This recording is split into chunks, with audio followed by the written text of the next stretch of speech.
I think in football you can never say never, because you don't know what's around the corner.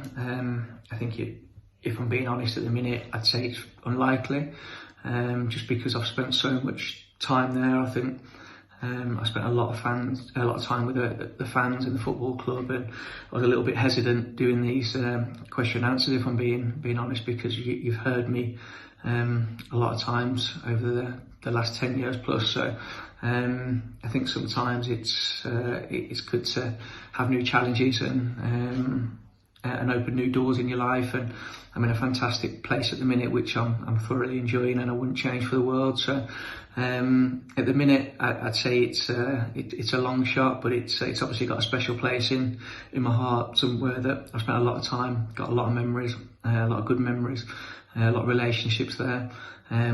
But at the minute, I'm focused on my new future and the new path that I'm on. So I'll be putting everything into that situation.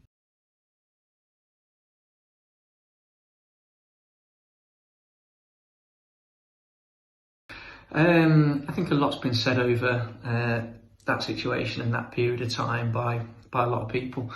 I think the biggest thing that came out of that was that me and Paul ended up having a very good relationship, and working together in that season to pick up some good results at the back end of the season. And then going on to work with each other again at Guiseley. So we still speak to each other now, and it's something that I think in hindsight we both probably overreacted to, and it was probably something out of nothing, and something that we moved on with very quickly. The chairman was great in that situation. I think he helped both of us. He obviously backed the manager in terms of Paul in the decisions he was making.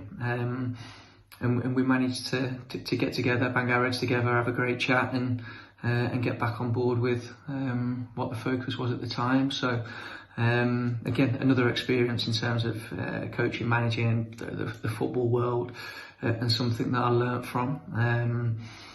So yeah, cheers, Jeff.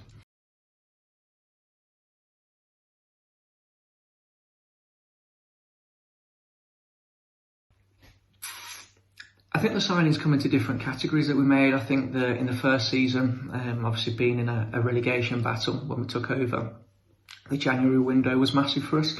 Now the January window, as everyone knows, is always tricky. You're not getting the perfect signing because people are either not in the team at the current club, so they're low on confidence. They've not been playing because they've been injured, so they need fitness.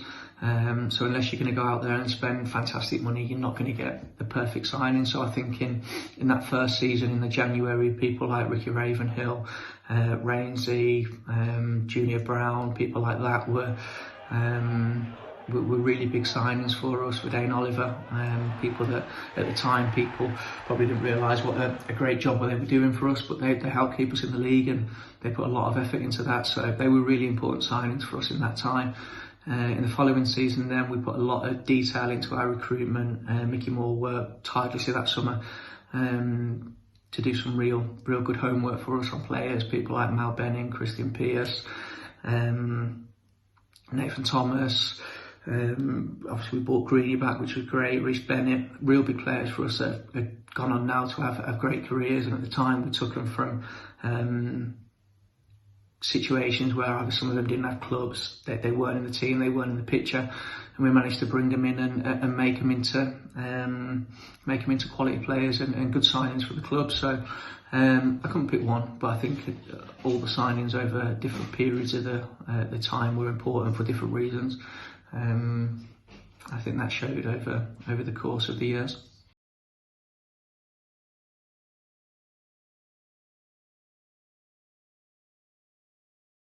I enjoyed both immensely for different reasons. Obviously, as a player, you're a lot freer in your mindset. You get to play and just go and enjoy every day and kind of enjoy match days and put everything out there for the team and the club. I had a lot of success as a player, getting a number of promotions, obviously getting to Wembley and playing and leading the club out. Wembley was an amazing amazing thing for me, and to be able to get back into the Football League as a captain, as a player, was immense as well.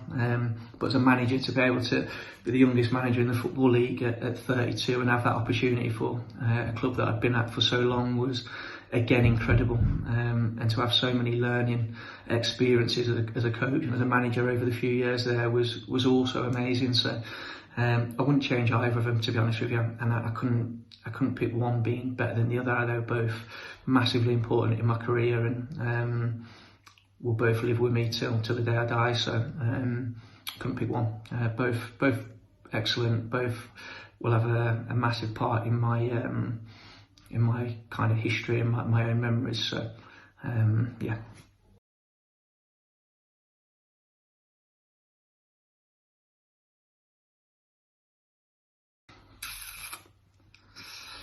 I think the only thing that I'd probably change at Mansfield would be to stop Mez moaning about everything.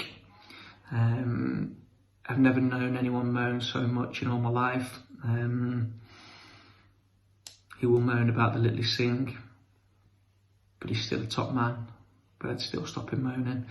Apart from that, there's nothing really that I'd change. I think the place is what it is because of the people, the supporters, the people that work at the club, the people that own the club.